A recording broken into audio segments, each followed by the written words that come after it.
কিন্তু এই ভাগটা হলো দুটো ভাগ, মানে একটা ভাগ। যেমন যুবকরা করে হচ্ছে ছাত্র দল, ছাত্রলীগ, আর মুরব্বীরা করে আওয়ামী লীগ, এরকম।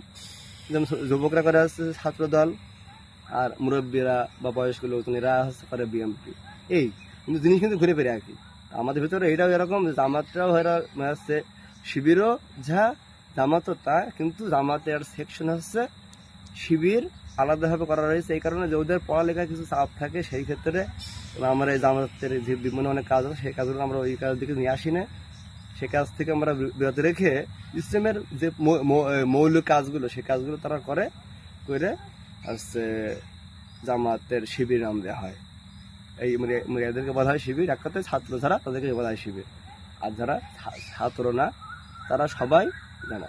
আরো একটা বিষয় আমার আসলে সেটা হচ্ছে হিন্দু ধর্মের বা খ্রিস্টান অন্য ধর্মের লোকে কি জামাতে যোগ দিতে পারবে কিনা? হ্যাঁ, অবশ্যই পারবে, কেন সমস্যা নাকি? আমাদের এখানে তো লাকুম দিনুকুম ওয়ালিয়াদিন, আল্লাহ এখন বলছেন যে লাকুম দিনুকুম ওয়ালিয়াদিন, লা ইকরাহা ফিদ্দিন। ধর্ম নিয়ে কোনো জবরদস্ত নাই, কোনো বাড়াবাড়ি নাই। কে হিন্দু করলো, কে বৌদ্ধ করলো, কে খ্রিস্টান করলো, বিষয়টা কিন্তু এমন না। বিষয়টা হলো যে আমি কি করি। দ্বিতীয়ত হচ্ছে আমার বিচার আচার, আমি হয়তো অন্যায় করেছি, আমার বিচার আচার আল্লাহ হাসরের ময়দানে দেবে। হিন্দুদের বিচার আল্লাহ দুনিয়াতে কিন্তু দেবে না, এদের বিচার হবে হাসরের ময়দানে। কারণ এদের কোনো আল্লাহ হিসাবে নেবে না, বিনা হিসাব জাহান্নামে দিয়ে দেবে। কারণ তারা হচ্ছে আমার আল্লাহকে বিশ্বাস করে না, এক আল্লাহকে তারা বিশ্বাস করে না। সেই দিক তাকাই বিষয় হলো, ওরা যদি আমাদের সাপোর্ট করে এতে কোনো সমস্যা নেই। তো তারা যদি আমাকে সাপোর্ট করে, আমাদের সাপোর্ট করে বা আওয়ামী লীগ বিএনপি সাপোর্ট করে, এটা কোনো সমস্যা না। এটা সমস্যা না, তারা একটা মানুষ সাপোর্ট করতেই পারে, বিষয়টা এরকম। কিন্তু সাপোর্টটা বিষয় হলো আমাদের বিষয়টা হচ্ছে, আমরা মুসলমানরা যদি ইমান আমল রেখে কাজ করে ইমান আমলের ভিতরে থেকে যদি আমরা অন্য দলে চলে যাই, যেমন আমাদের মৃত্যুর পরে কিছু প্রশ্ন করা হবে, তার ভিতরে একটা প্রশ্ন আছে তোমার নেতাকে।